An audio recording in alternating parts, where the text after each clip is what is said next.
हे there, तो इस video में समझेंगे ऑक्टाहेड्रल कम्प्लेक्सेस में क्रिस्टल फील्ड स्प्लिटिंग के बारे में and crystal field stabilisation energy के बारे में। तो ये टॉपिक बहुत इंपॉर्टेंट होने वाला है। इसका डायरेक्ट क्वेश्चंस एग्जाम में आ जाता है, whether you are a BSc student और you are a student in +1 और +2, डायरेक्ट क्वेश्चंस इस टॉपिक पर बेस्ड आते हैं। So do watch this video very carefully so that you can all your doubts can be cleared. सबसे पहले तो हम ये वाला कंसेप्ट सारा कर चुके हैं। If you haven't seen the video you can go and have a look at it, it's a short and all the doubts regarding this would be clear. This is nothing but the structure of a octahedral complex, how it's made, and this is the final structure which you are supposed to draw in the exam.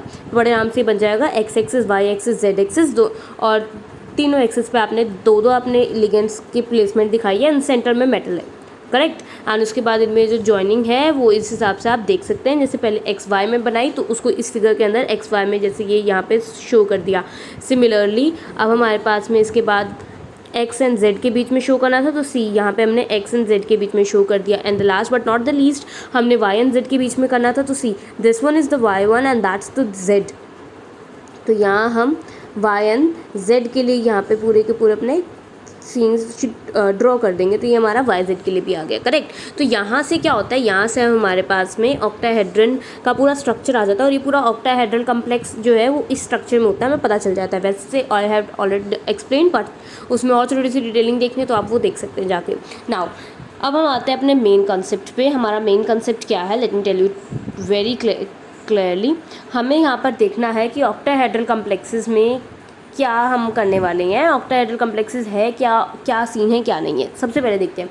कहते हैं देखो in a free ion when there are no electron no ligands. कहते देखो हमारे पास एक free ion है। देखो अब मैं पहले ये बात क्लियर कर दूँ, हम ये जो चैप्टर कर रहे हैं पूरा का पूरा ये ट्रांजिशन मेटल्स पर बेस्ड है। दैट मीन्स पूरे डी ऑर्बिटल के ऊपर इसकी सारी बातें डी के रिगार्डिंग आने वाली है। ओके, तो सबसे पहले हम बात कर रहे हैं कि फ्री आयन कोई पड़ा, जैसे मान लेते हैं सिंपल सा स्कैंडियम ले लो, कोई आप आयरन ले लो, आयरन नहीं लेना, कोबाल्ट, क्रोमियम, सब मैंने अभी क्या लिया, मैंने सिर्फ फर्स्ट पीरियड के डी के फर्स्ट पीरियड के सारे एलिमेंट्स मैंने कंसीडर किए। तो ठीक है, आप इसके अंदर मैंगनीज ले लिया, ठीक है। तो इसमें जो भी एग्जांपल्स आप ले रहे हो ना, तो इसमें आप सबसे पहले ना फ्री आयन लिए, मतलब अब देखो इन्होंने एक इलेक्ट्रॉन अपना दे दिया होगा जिसके कारण उनके ऊपर +1 +2 या +3 जैसे भी चार्जेस हैं वो लगे हुए होंगे।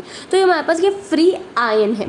फ्री क्यों कह रही हूँ मैं, क्योंकि ये आसपास इसमें कोई बंदिश नहीं लगी। अब होगा क्या, थोड़ी देर बाद जब इसके आसपास लिगेंड्स आके मंडराने लगेंगे ना तो इसमें एक आएगा चेंज। अब वो चेंज किस टर्म में आएगा, चलो उसको समझाती हूँ। देखो in a free ion when there are no ligands the electron can occupy any of the 5 orbitals. कहता है देखो जब हमने कोई भी यहाँ पर कोई हमने नहीं लगाया ना, कोई आसपास लिगेंड नहीं आ रखा, वेला इलेक्ट्रॉन घूम रहा है वहाँ पे, तो उस सीन में क्या है, जितने भी हमारे 5 के 5 डी ऑर्बिटल हैं इनकी जो एनर्जी है वो सेम होती है। एनर्जी इनकी सेम होने के कारण हमारे डी ऑर्बिटल की सारी एनर्जी सेम है। तो कोई अगर इलेक्ट्रॉन आता है तो इलेक्ट्रॉन आके कहीं पे भी लग सकता है। इलेक्ट्रॉन के अपने विश है, वो कहीं भी पांचों में से किसी को भी ऑक्यूपाई कर सकता है। दैट्स हिज और ऑन विश, या कह लो इट्स ऑन विश। पर अगर लिगेंड आकर अप्रोच करने लग जाए, अगर लिगेंड आकर हमारे मेटल को अप्रोच करने लग जाए, हमारे मेटल के आसपास में लिगेंड्स हो, जैसे आप इस स्ट्रक्चर में ऑक्टाहेड्रन के स्ट्रक्चर में बड़े क्लियरली देख सकते हैं। देखो यहाँ पे आके मेटल के आसपास जब लिगेंड लगते हैं, कहते हैं उस टाइम पे पता क्या होता है, उस टाइम पे एनर्जी की टर्म्स में स्प्लिटिंग हो जाती है। क्या मतलब, कहते हैं दो अलग अलग एनर्जीज के सेट बन जाते हैं, कोई लोअर एनर्जी और कोई हायर एनर्जी। इसका मतलब कैसे कह लो बंटवारा हो जाता है। That's the best term for splitting in Hindi. Splitting of energies, बंटवारा ऑफ एनर्जी। एनर्जी जो है वो दो भागों में बट जाती है, और मतलब ऐसे कर लो कि उनकी पहले एनर्जी जो सेम थी, बेटर वर्ड तो ये रहेगा कि पहले उन पांचों की एनर्जी सेम थी, लेकिन अब उनकी एनर्जीज क्या हुई है, बदल गई हैं, चेंज हो गई है। तो वो एनर्जी चेंज होने के कारण क्या हुआ, इसमें दो अलग अलग लेवल्स बन गए हैं, ठीक है। और नीचे वाले लेवल की एनर्जी कम है और ऊपर वाले लेवल की एनर्जी ज़्यादा है। तो इस हिसाब से लेवल्स में क्या हो गए, टूट गए हैं। पहले पांचों की एनर्जी सेम थी, हम 5 7 है, ठीक है। और अब क्या है, अब यहाँ पे अलग अलग हो जाएगी। अब वो होती क्यों, इसका रीज़न देखना है। इसका रीज़न बहुत अच्छा है और एग्जाम में इसका रीज़न लिखना बहुत ज़रूरी भी होता है। Now in free ion when there are no ligands the electron can occupy any one of the 5 D orbital because all are of the same energy and are called degenerate orbital. Degenerate orbital कोई new term नहीं होना चाहिए, ना BSc student के लिए ना +1 +2 students के लिए। डीजेनरेट ऑर्बिटल का मीनिंग है ऐसे ऑर्बिटल जिनकी एनर्जी सेम सेम होती है, ठीक है, नॉट अ बिग डील, कोई हुआ नहीं है इस टर्म का. It's a degenerate orbital, that is an orbital having the same energy. जैसे आपके पास मैं 5 ऑर्बिटल्स आपके सामने रखूँ, 5 की एनर्जी सेम हो तो उनको हम कहेंगे डीजेनरेट. ऐसे डीजेनरेट एनर्जी लेवल्स आप कर चुके हो already. Now however in the octahedral complex MX6 all the 5 d orbital will not remain of equal energy. कहते हैं लेकिन बाद में जब लिगेंड्स आके अप्रोच करेंगे इन पांचों की एनर्जी सेम नहीं रहने वाली. This is because the 2 lobes in dz² and 4 lobes of dx² minus y² orbital point towards the corner of the octahedron. whereas okay पहले इतने से हम बात को डिस्कस करते हैं. अगर dz² आई गेस dz² तो सबका फेमस होता है, सबका फेवरेट. ऐसे 2 lobes बनते हैं, ठीक है, ये सबको पता है. अच्छा इसके अलावा एक dx² y² वाला क्या होता है, वो ये स्ट्रक्चर होती है dx² y² की. तो कहाँ फेस करे, कहते ये पॉइंट कहाँ करते हैं, ये ऑक्टाहेड्रन की तरफ आपका पॉइंट कर रहे हैं. कहाँ पॉइंट कर रहे हैं ये ऑक्टाहेड्रन के साइड पे आपके, मतलब आपके ऑक्टाहेड्रन के कॉर्नर में पॉइंट आउट कर रहे हैं, ठीक है. और इनके पास में आके लिगेंड्स ने भी कहाँ लगना है, उसी कॉर्नर्स में ही लगना है ना. लिगेंड्स कहाँ लगेंगे, कॉर्नर्स में. Wait a minute, I just drew the wrong structure of dx² y². यहाँ पे ये ऐसे आएगा, ओके. तो the 4 loops will be on the axis only. देखो यहाँ पे अगर हम dz² की बात करें, अगर मैं इसके ऊपर ही ड्रॉ करके दिखाऊंगा आपको, तो dz² looks like this, whereas dx² minus y² looks like something like this. It's just a vague structure. तो this is the structure for dx² minus y². तो इसमें क्या है, they are lying on the axis. Remember the word, they are lying on the axis. तो इनके axis पे होने के कारण इनकी पोजीशन जो है वो लिगेंड्स के टुवर्ड्स हो जाती है. हो गई ना इनकी लिगेंड्स के टुवर्ड पोजीशन, किस किस की, dx² y² x² minus y² and dz². I can highlight them as well. तो कहते हैं ये पॉइंट किसकी तरफ कर रहे हैं, they are pointing toward the position where the negative charges are concentrated. तो कहते हैं नेगेटिव चार्ज भी लिगेंड का यहीं पे कंसनट्रेटेड है और हम भी यहीं पर क्या कर रहे हैं, फोकस, हमारे लोब्स भी यहीं को फेस कर रहे हैं, ठीक है. तो ये एक चीज़ है इनके बारे में. और कहता है जो रिमेनिंग 3 है, कौन कौन से रिमेनिंग 3 है, dxy, dyz और dzx. कहते हैं ये जो रिमेनिंग 3 है ये क्या होती है, ये बिटवीन द एक्सिस पड़े हुए होते हैं, ठीक है, ये एक्सिस के इन बिटवीन पड़े हुए होते हैं.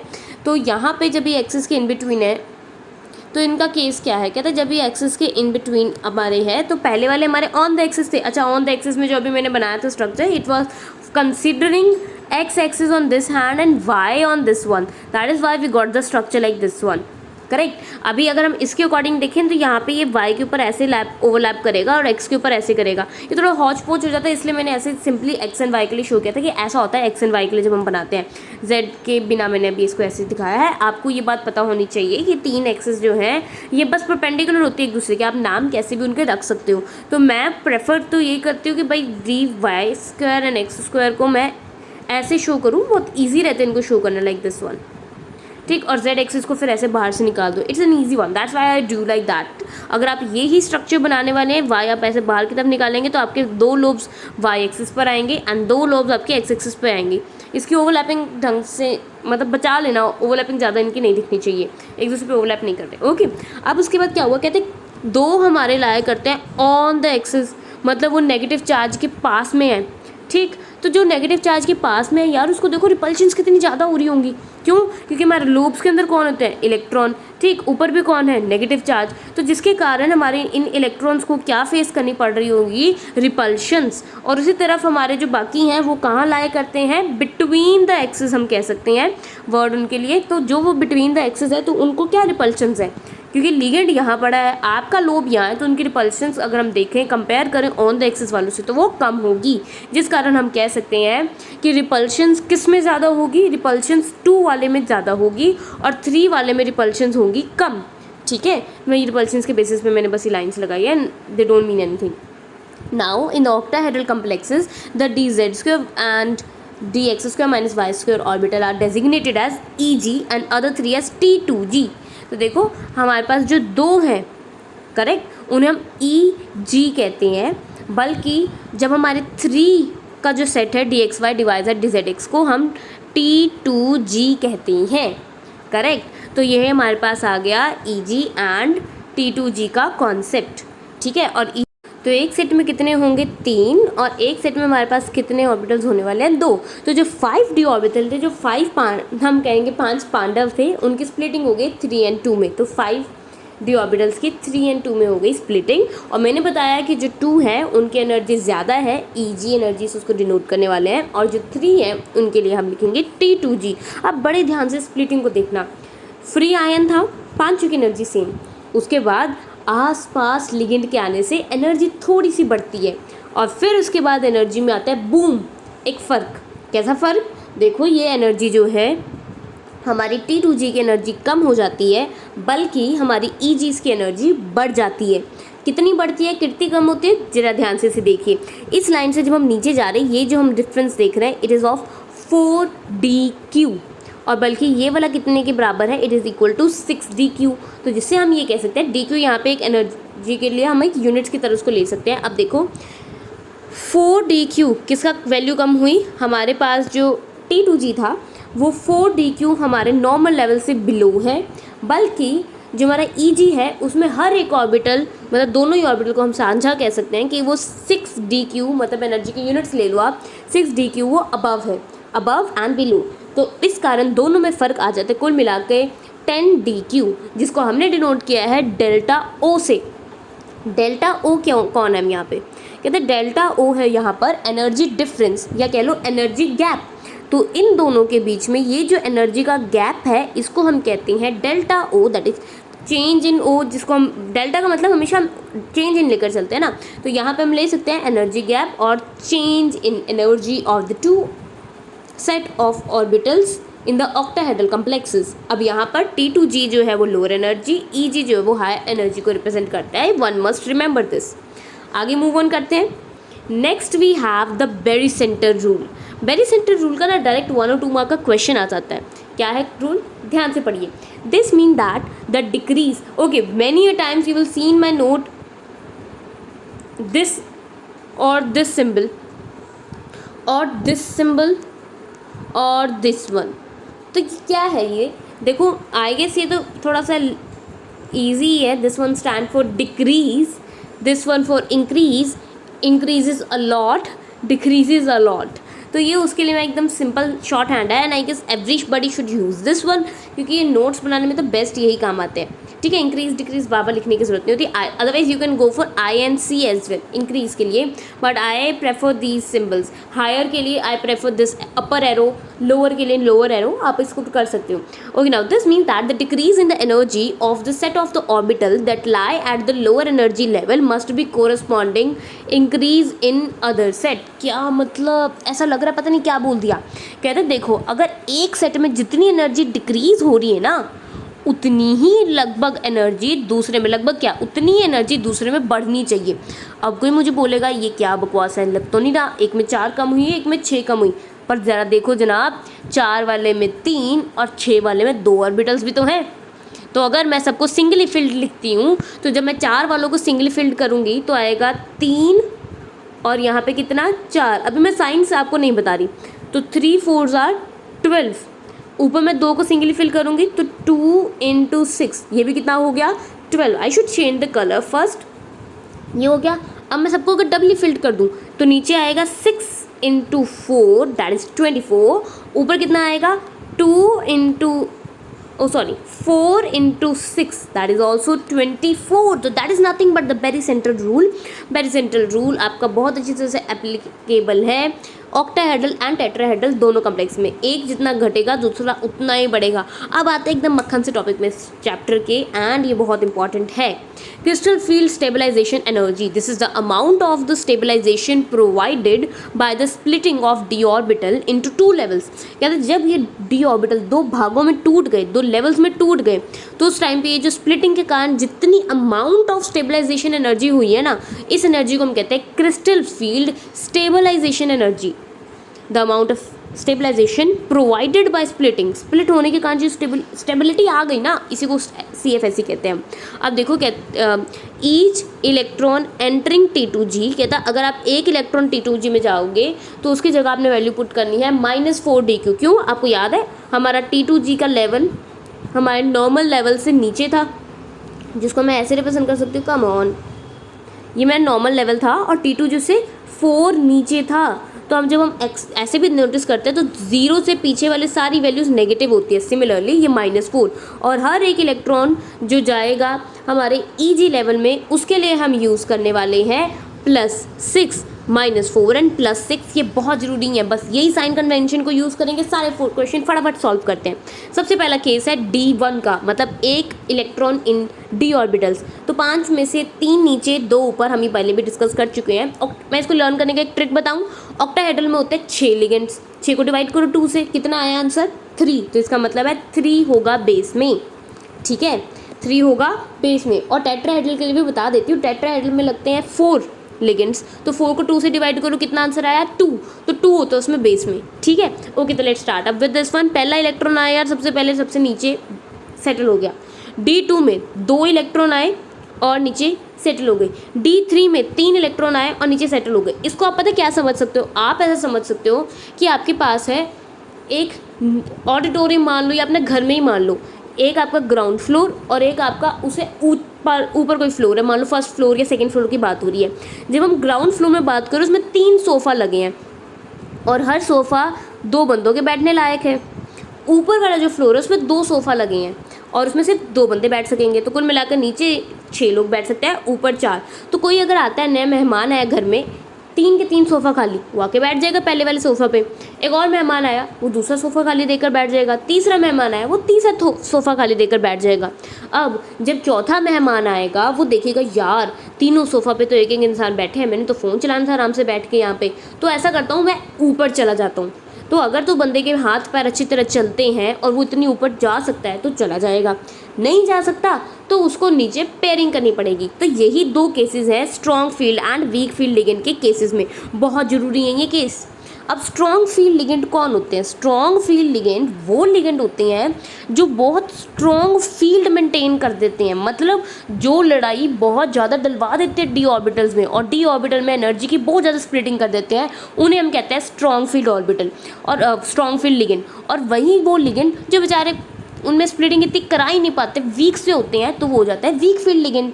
तो जब स्ट्रॉन्ग फील्ड लिगेंड होगा तो आप ये मान के चल सकते हो दोनों लेवल्स एक दूसरे से बहुत दूर है। मान लो एक ग्राउंड फ्लोर और मान लो आप एक फ्लैट सिस्टम में रह रहे हो, आपका ग्राउंड फ्लोर पे एक है फ्लैट और एक आपका 14th फ्लोर पे है। तो जस्ट हैव अ लुक, कोई ऊपर जाने की तकलीफ़ करेगा अगर इतना डिफरेंस होगा? तो नहीं, वो कहेगा यार नीचे ही बैठ जाओ इन लोगों के साथ। तो यहाँ पे वो क्या कर देगा, पेयरिंग कर देगा। लेकिन अगर आपके पास में एक नीचे लेवल ग्राउंड फ्लोर पे है, दूसरा फर्स्ट फ्लोर पे है, तो वो कहेगा यार फर्स्ट फ्लोर में जाना कौन सा मुश्किल है, तो वो ऊपर जाएगा। तो वीक फील्ड के केस में क्योंकि इनके बीच में डिफरेंस ज़्यादा नहीं होता, एनर्जी गैप ज़्यादा नहीं होता, तो इलेक्ट्रॉन्स जो है वो जंप करके अपर ऑर्बिटल्स में, अपर एनर्जी लेवल ऑर्बिटल्स में मूव कर जाते हैं। ये बात बहुत इंपॉर्टेंट है, बड़े ध्यान से देखना। अब इसके बाद ज़रा इसमें देखो, स्ट्रॉन्ग फील्ड में हम कह रहे हैं स्ट्रॉन्ग फील्ड में गैप बहुत ज़्यादा है as compare to pairing energy. देखो गैप को तो आपको पता है, पेयरिंग एनर्जी क्या है यार? देखो कभी भी किसी के साथ पेयर करना पड़ता है यार। आपने सोचा था आप आराम से सोफ़ा पे बैठोगे, पैर पसार के बैठोगे, ठीक, और वहीं कोई बंदा बैठा हुआ है, तो ठीक है आपको थोड़ा एडजस्ट करना पड़ेगा ना। इन द सिमिलर वे जब 2 इलेक्ट्रॉन एक ही ऑर्बिटल में आएंगे तो उनको एडजस्ट करना पड़ेगा और पेयरिंग एनर्जी उनको चाहिए, मतलब वो चाहिए होती है, ठीक, मतलब रिलीज़ करेंगे, सॉरी, पेयरिंग एनर्जी रिलीज़ करेंगे। तो देखो यार उनको वहाँ पे एनर्जी रिलीज़ करनी पड़ रही है। तो अगर ये पेयरिंग एनर्जी कम होगी डेल्टा नॉट से, जिसका मतलब कि पेयर कर लो आराम से, कोई बात नहीं, डेल्टा नॉट ज़्यादा है, कम पैसे कहाँ लग रहे हैं, पी वाले में पेयरिंग करनी है तो कर लो पेयरिंग, तो स्ट्रॉन्ग फील्ड में हो जाएगी पेयरिंग। लेकिन जब हमारा वीक फील्ड लिगेंड आता है उसमें गैप कम हो जाता है और पेयरिंग एनर्जी फिर उसके कंपैरेटिवली ज़्यादा, तो इसीलिए वो पेयरिंग ना करके, क्योंकि एनर्जी ज़्यादा देनी पड़ेगी ना, तो एनर्जी ना देकर ऊपर चले जाते हैं। अब इसकी CFSE वैल्यू बहुत आसानी से दिख जाएगी। CFSE वैल्यू आप दोनों की देख सकते हैं। नीचे कितने ग्रुप्स थे D4 में, जरा चेक कीजिए। अभी तो मैंने ऊपर के बताए नहीं, सॉरी, वो तो मेरे दिमाग से ही निकल गया, मैं साथ साथ बताने वाली थी ने। चलो देखो, ऊपर आपके पास 1 है और किस में लाई कर रहा है, नीचे वाले लेवल। नीचे वाले लेवल का नाम कौन है, T2G। तो T2G में एक इलेक्ट्रॉन, तो 1 मल्टीप्लाइड बाय -4dq आ गया, -4dq। फिर नीचे वाले में कितने, 2, तो 2 मल्टीप्लाइड बाय -4dq। फिर नीचे वाले में 3, तो 3 मल्टीप्लाइड बाय -4dq। अब D4 का केस देखेंगे तो नीचे वाले में 4 इलेक्ट्रॉन, तो 4 × -4dq। ऊपर में कोई नहीं, तो +p। अब p कहाँ से आ रहा है, ये पेयरिंग हो गई ना, पेयरिंग के कारण आ रहा है। अब यहाँ पे अगर हम देखेंगे तो वीक फील्ड के केस में देखो, नीचे वाले में 3 इलेक्ट्रॉन, तो 3 × -4, ऊपर वाले में एक इलेक्ट्रॉन, दैट इज़ 1 × 6। तो जब आप इसको सॉल्व करोगे आंसर आया -6 dq। तो ये आपकी वैल्यू हो गई वीक फील्ड के केस के लिए। आप यहाँ पे ये दोनों चीज़ें भी देख सकते हो। जब हमारा स्ट्रॉन्ग फील्ड का केस है, पेयरिंग एनर्जी कम होने के कारण स्ट्रॉन्ग फील्ड के केस में होती है लो स्पिन। क्यों? क्योंकि यहाँ पे देखो ना, आपने स्पिन का कॉन्सेप्ट तो देखा होगा। चलो मैं इसको फिर से दिखा देती हूँ स्पिन का कॉन्सेप्ट में क्या बात कर रही हूँ। स्पिन के कॉन्सेप्ट में आपको ये बात पता होगी, जब हम एक ऑर्बिटल में एक अपवर्ड स्पिन का रखें तो 1 2 3, इनमें स्पिन सबकी कितनी है? Half half half. तो ये हो जाएगी 3 हाफ्स, है ना। तो 3 हाफ्स है हमारे पास। अब जब मैं इसके अंदर किसी की पेयरिंग करा दूँ तो क्या होगा? अब ये 2 हाफ्स है तो 2 × हाफ आप इसको डायरेक्टली कर सकते हो। आंसर आया 1। तो 3 हाफ से 2 हाफ कम होता है, इसका मतलब इसकी जो स्पिन की वैल्यू है वो कम हो गई। लेकिन वीक फील्ड वालों में स्पिन की वैल्यू ज़्यादा होती है। तो यही बात आगे भी लिखी है। और चलो ये वाली बात भी दिखा देती हूँ। ये क्या है? कहते हैं देखो यहाँ पे T2G में 3 इलेक्ट्रॉन और EG में 1 इलेक्ट्रॉन होगा। अब ये बात मैं आपके साथ कर रही थी। अब ये अगर डेल्टा नॉट की वैल्यू ज़्यादा है P से, इसका क्या मतलब है? जैसे पेयरिंग एनर्जी मान लो 5 है और डेल्टा नॉट की वैल्यू मान लो 10 है, तो वो क्या कहेगा? मैं 10,000 रुपये किसी को दूँ या 5,000 में काम चला लूँ, in case both are legal.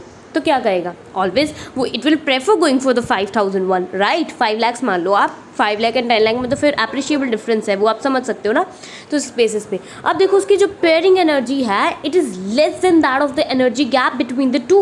तो दोनों के बीच में जो एनर्जी गैप है उससे काफ़ी कम है पेयरिंग एनर्जी। तो वो कहेगा कोई बात नहीं जी, पेयरिंग कर लेते हैं। जैसे मैंने आपको एग्जांपल दे ही रही हूँ कि जो सोफ़ा में नीचे बैठी सोफ़ा, ये जो नीचे यहाँ पे सोफ़ा आपके पास पड़े हैं 3 सोफ़ाज, उनमें से किसी एक में जाकर एक तो ऑलरेडी ऑक्यूपाइड थे, तो चौथा भी वहाँ जाकर पेयरिंग कर लेगा अगर केस है स्ट्रॉन्ग फील्ड लिगेंड का। स्ट्रॉन्ग फील्ड लिगेंड का काम क्या है? दोनों के बीच में इतना कलेश पड़वाना कि उनके बीच में बहुत डिफरेंस क्रिएट हो जाए, दोनों ऑर्बिटल के सेट के बीच में बहुत डिफरेंस क्रिएट हो जाए, जिसके कारण डिफरेंस ज़्यादा हो जाता है पेयरिंग एनर्जी से और ऑब्जेक्ट का करता है लो स्पिन कम्प्लेक्सेस बनाता है। स्पिन मैंने आपको बताया था कैंसिल आउट कैसे हो जाती है। जैसे इस केस में भी अगर आप देखें तो यहाँ पर हर एक इलेक्ट्रॉन की होती है हाफ, लेकिन यहाँ 2 इलेक्ट्रॉन्स आ गए अपवर्ड्स एंड डाउनवर्ड, तो एक दूसरे की कैंसिल आउट कर देंगे, positive half and minus half वाली। अब ये दोनों जो है ये ऐड अप होंगे, करेक्ट। तो यहाँ पे है लो स्पिन, क्योंकि अभी मैं समझाती हूँ ये लो स्पिन कैसे और दूसरी हाई स्पिन कैसे। एक बार मैं इसको फिर से करवा देती हूँ। तो देखो 2 हमारे पास ऊपर भी थे। अगर हम हाई स्पिन कॉम्प्लेक्स की बात करें जिसमें पेयरिंग एनर्जी ज़्यादा होती है, तो वो कहते हैं यार पेयरिंग करने के लिए 5,000 एनर्जी वेस्ट करनी है। 5,000 is a big term, I should not use that. मान लो 500 है और मान लो और डेल्टा नॉट के लिए मान लो आपको 200 वैल्यू है, तो वो बोलेगा यार पेयरिंग क्यों करूँ मैं तो ऊपर चला जाता हूँ छत पे। ठीक, तो वैसे ही ऊपर छत पे चला जाता है। मान लो वो फर्स्ट फ्लोर पे चला गया, whatever you want to call it. तो अब कहते हैं यहाँ पे ये ऊपर चला गया। अब सबकी कितनी होगी स्पिन? सब एक ही डायरेक्शन में है स्पिन, सबको पॉजिटिव स्पिन ले सकते हैं आप। तो हो जाएगा 4 × हाफ दैट इज़ 2। तो बढ़ गई ना वैल्यू, पहले 1 थी एंड नाउ इट्स 2। तो इसीलिए इसको हम हाई स्पिन कहते हैं। तो always remember the term low spin complex in case of strong field, whereas high spin complex in case of weak field. Weak field होगी तो हाई स्पिन के कॉम्प्लेक्सेस बनेंगे। अब देखो, अब ये सब चीज़ें ना आगे बहुत सेंस बनाती है। सेफ ऐसी वैल्यूज़ जो हैं वो हम देख ही चुके हैं, एक बार मैं फिर भी और करा देती हूँ इनको। अब देखो सबसे पहले हम D5 से स्टार्टअप करते हैं। तो D5 को देखो ज़रा। D5 के अंदर हमारे पास 5 इलेक्ट्रॉन नीचे गए, मतलब पहले 3 तो थे ही, चौथा भी आया और 5वां भी नीचे ही आया। क्यों? क्योंकि इसके अंदर हमारे पास में डेल्टा नॉट की वैल्यू बहुत ज़्यादा है। स्ट्रॉन्ग फील्ड लिगेंड का केस चल रहा है। ये सारे स्ट्रॉन्ग फील्ड लिगेंड्स हैं on my left and weak field on the right side. अब हमारा वीक फील्ड लिगेंड में क्या होगा? डेल्टा नॉट की वैल्यू से पेयरिंग की वैल्यू ज़्यादा है, तो वो पेयरिंग नहीं करेगा। 1 2 3 3 नीचे और 2 ऊपर चले जाएंगे। ठीक है, आप जब 6 के लिए केस देखोगे, 6 के लिए कंटिन्यू रहेगा।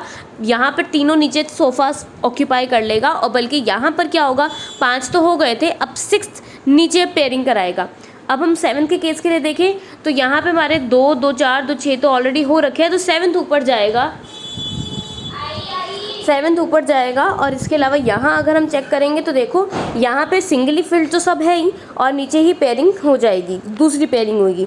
अब 8 के लिए देखें तो अब 8 में देखो यहाँ पे 2 2 4 2 6 नीचे भरे गए और एक ऊपर चला गया था, एक और ऊपर चला गया। मतलब अगर हम देखें तो लेफ्ट हैंड साइड पे क्या हो रहा है? लेफ्ट हैंड साइड में पहले पेयरिंग हो रही है पहले पेयरिंग हो रही है और बाद में जाके इलेक्ट्रॉन ऊपर जा रहे हैं, बल्कि राइट हैंड साइड में पहले इलेक्ट्रॉन ऊपर चला जाता है, बाद में एक एक करके पेयरिंग होती है। अभी हम नीचे के 2 केसेस को और देख लेते हैं, फिर CFSE वैल्यू इकट्ठे देखते हैं सबकी। तो यहाँ अगर आप CFSE वैल्यू देखने के लिए D9 के एग्जाम्पल लें तो देखिए D9 के एग्जाम्पल जब आप लेते हैं तो इसमें 2 2 4 2 6 इलेक्ट्रॉन्स नीचे, 7 8 ऊपर पेयरिंग हो गई, एक और एक एम्प्टी रह गया, मतलब एम्प्टी नहीं, I will say singly field रह गया। करेक्ट। अगर आप वही चीज़ देखेंगे अपने राइट हैंड साइड में तो यहाँ पे भी देखो 2 2 4 2 6 हो गया और ऊपर अब पेयरिंग स्टार्ट हो जाएगी तो ऊपर भी सेम। तो अब आप ये देख सकते हैं D8 D9 एंड D10 में स्ट्रॉन्ग फील्ड लिगेंड ले लो चाहे वीक फील्ड लिगेंड ले लो, सब कुछ सेम आंसर आएगा आपके पास। जो भी वैल्यूज़ आएंगी आई वुड से कि मतलब अगर आप स्ट्रॉन्ग फील्ड ले रहे हो तब भी सेम ही रहेगा, वीक फील्ड ले रहे हो तब भी सेम ही रहने वाली है आपकी CFSE की वैल्यू। इसको एक बार सबको एक साथ में फिर से देखते हैं इनकी CFSE वैल्यू के लिए। D5 जैसे मैंने आपको बताया नीचे वाले लेवल्स के लिए जो हमारा एनर्जी लेते हैं वो -4 DQ लेंगे, तो 5 इलेक्ट्रॉन नीचे थे इसलिए 5 × -4 DQ हो गया, और यहाँ पर 2 पेयर्स बने तो +2p कर दिया। सिमिलरली अगर आप अपने D6 में देखेंगे तो 6 इलेक्ट्रॉन नीचे गए तो 6 × -4 DQ -24 DQ। D7 के केस में 6 नीचे गए हैं, 1 ऊपर गया है, तो नीचे वालों की एनर्जी -4 होती है, ऊपर वाले की +6 होती है, तो हो जाएगा 6 × -4 and 1 × +6। You can solve it to get -18 DQ + 3p। अब D8 में देखें तो 6 नीचे है तो 6 × -4, 2 ऊपर है तो 2 × +6, आंसर आ गया -12 DQ + 3p। ये डन। अब आते हैं राइट हैंड साइड में। राइट हैंड साइड में हमारे पास 3 इलेक्ट्रॉन नीचे 2 ऊपर, तो 3 × -4 and 2 × 6 that will turn out to be 0। और यहाँ आपको पता चल जाएगा कि यहाँ लगा आपका बेरी सेंट्रल रूल। क्यों? क्योंकि अपर एंड लोअर दोनों सेट्स के अंदर हम देखें तो उनके अंदर जो इलेक्ट्रॉन की प्लेसमेंट की है उसके बाद हमारे पास जो आंसर आ रहा है वो 0 आ रहा है। ठीक है, मतलब ये दोनों एक दूसरे की बराबरी में है। ओके अब नेक्स्ट में CFSE value I forgot to write it over है, कोई नहीं, हम यहाँ पे सॉल्व करते हैं। देखो नीचे कितने इलेक्ट्रॉन है, 2 एक 3 और एक 4, कुल मिलाकर 4, तो 4 × -4 DQ होगा। ऊपर हमारे पास 2 इलेक्ट्रॉन है, करेक्ट। तो हमारे पास जो 2 इलेक्ट्रॉन है उसके लिए हम क्या कर सकते हैं, 2 इलेक्ट्रॉन और उनके लिए 6 के साथ मल्टीप्लाई करेंगे तो इट विल बी 6 2 = 12, 4 4 = -16 आ जाएगा, तो आंसर आएगा -4 DQ। करेक्ट। अब उसके बाद यहाँ केस देखिए तो 5 नीचे है तो 5 × -4, 2 ऊपर है तो 2 × 6। सिमिलरली नीचे देखिए तो 6 × -4 एंड 2 × 6। तो यहाँ से हमें ये पता चलता रहता है। अब आगे हम देखते हैं D9 के लिए। तो D9 के लिए आप देख सकते हैं 6 नीचे हैं तो 6 × -4 दोनों साइड पे, और 3 ऊपर है तो 3 × 6, आंसर आ गया -6 DQ + 3Q। Again D10 also satisfies the barycentral rule. नीचे देखिए आप 6 इलेक्ट्रॉन्स है तो 6 × -4 DQ होगा। ऊपर आपके पास 4 इलेक्ट्रॉन तो 4 × 6, तो 6 × -4 4 × 6। जब इनको आप सॉल्व आउट करोगे आंसर आ जाएगा 0 and this is in agreement with the barycentral rule. Now for strong field ligand electron first pair up.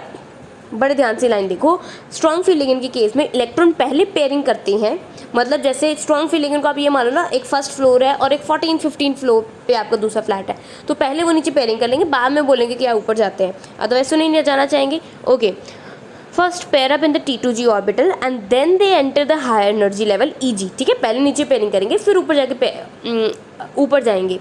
अब सेकेंड केस क्या है, whereas for the weak field ligands electron first enter EG, मतलब पहले T2G में enter करने के बाद पहले ऊपर जंप करके EG में जानेंगे, और उसके बाद जब EG फिलअप हो जाएगा उसके बाद नीचे पेयरिंग स्टार्ट होगी T2G के अंदर। ओके, तो यहाँ हमारे पास कवर अप हो जाता है सारा ऑक्टाहेड्रल के रिगार्डिंग कंसेप्ट। CFSE की डायरेक्ट वैल्यूज़ निकालने आ सकती है D9 D10 करके भी आपको हो सकता है ऐसे दिया हो मैंगनीज 3 पॉजिटिव, फेरस 2 पॉजिटिव, उसके लिए भी आप उसकी कन्फिग्रेशन लिख के उसमें D में कितने इलेक्ट्रॉन्स आए उसके बेसिस पे आप इसकी CFSE वैल्यू कैलकुलेट कर सकते हैं। अब देखिए स्ट्रॉन्ग फील्ड लिगेंड की 3-4 एग्जाम्पल हम देख सकते हैं, जैसे CO carbon monoxide, Cn- cyanide ion, NO2 negative that is हमारा एक नाइट्रोजन डाइऑक्साइड नेगेटिव भी हो गया। इसके अलावा हमारे पास एक NH3 आ जाता है दैट इज अमीन, तो ये भी हमारे पास इस केस में है। Why am saying it amine, it's ammonia, NH2 was amine. Okay, तो इट्स अमोनिया, करेक्ट। ओके, अब यहाँ पे वीक फील्ड लिगेंड कौन है, सारे हेलोजेंस वीक फील्ड है, और साथ में हमारे पास थायोसाइनाइड भी क्या आता है, थायोसाइनाइड आयन भी वीक फील्ड लिगेंड आता है। तो आप यहाँ पे strong and weak field ligand देख सकते हो। आपको ऐसा कंपाउंड आ जाता है जैसे FeCl6, ठीक। तो उस केस में आपके पास जैसे FeCl6 आया, उस केस में आप उसका पहले Fe का ऑक्सीडेशन स्टेट निकालेंगे। ऑक्सीडेशन स्टेट निकाल के मान लो whatever the oxidation state comes out to be, उस ऑक्सीडेशन स्टेट में आप Fe को लोगे। जैसे यहाँ पे मैं बाहर इसको 3 पॉजिटिव कर देती हूँ तो it is easy to solve. x और Cl की होती है -1, तो x + 6 × -1 इसकी वैल्यू किसके बराबर है, जो बाहर लिखा है 3। I guess this is the best way to solve it. तो ये हो गया x - 6 = 3, x की वैल्यू आपके पास इक्वल टू सम 9 आ गई। तो in this way you can solve this one out. ठीक, तो I should give it -3 instead of it will be better. तो यहाँ पे हम -3 कर लेते हैं। तो x - 6 = -3, तो x - 6 = यहाँ पे -3। अभी -6 जब यहाँ आ जाएगा it will turn out to be 3, the final answer will be 3। तो यहाँ पे हमारे पास में Fe की ऑक्सीडेशन स्टेट आ गई 3। तो आप इसके लिए आप आंसर जो सर्च आउट करने वाले हैं वो आप करेंगे Fe3 पॉजिटिव के लिए। तो इस हिसाब से इसको सॉल्व करना होता है। अब आप इसमें Fe की कॉन्फ़िगरेशन लिखना 3 पॉजिटिव के लिए, एंड देन उसके बाद आप इसमें सेम टू सेम CFSE के लिए तरीका लगाना। सपोज अगर I am just giving a वेग एग्जाम्पल, मान लो अगर D3 आ जाती है कहीं पे, तो आप D3 के अकॉर्डिंग उसमें शो कर सकते हैं। एंड ऑलवेज रिमेंबर कि एक वीक मान लो, चलो अभी D3 नहीं मानते, D4 मान लेते कि D4 आती किसी केस में। ठीक, तो अब देखना आपके पास ग्रुप साथ में कौन लगा है। अगर chlorine, fluorine, bromine, iodine, thiocyanide लगे हैं तो आप उसको बोलोगे ये तो वीक फील्ड लिगेंड है। तो इसमें वीक फील्ड लिगेंड होने के कारण पहले क्या होगा, इलेक्ट्रॉन्स जंप अप करके ऊपर चले जाएंगे, क्योंकि वीक फील्ड लिगेंड क्या करते हैं, गैप को ज़्यादा नहीं बढ़ा पाते हैं। तो क्या होगा, पहले जंप करके वो ऊपर जाएगा, तो इसलिए ऐसे आएगी आपकी कॉन्फ़िगरेशन, ऐसे पूरा स्टेट आपका बनेगा। ठीक है, तो ऑलवेज रिमेंबर दिस थिंग। अगर वहीं वीक फील्ड की जगह किसी में भी, चलो कोई भी एग्जांपल ले लो, अपने मन में बना लेते हैं। जैसे किसी का भी D4 का केस आ रहा है, ठीक है, अगर किसी का केस किसका आ रहा है, D4 का केस आ रहा है, साथ में लगा हुआ है आपका Cn-, देखें तो किसी का D4 का केस है, साथ में Cn- लगा है। मैंने बताया Cn- एक स्ट्रॉन्ग फील्ड लिगेंड है, जिसके कारण ये गैप को बहुत बढ़ा देगा। तो इसके कारण इलेक्ट्रॉन क्या करेंगे, वो कहेंगे यार गैप तो ज़्यादा है पेयरिंग एनर्जी से, तो पहले पेयरिंग कर लो और उसके बाद ऊपर मूव ऑन करना। तो इस तरीके से आप इन क्वेश्चंस को आंसर करने वाले हैं। तो with this we are done with the crystal field stabilization energy in the octahedral complexes. We'll see you in the video regarding the crystal field stabilization energy in the tetrahedral complex, along with obviously the crystal field splitting, all the theory regarding it.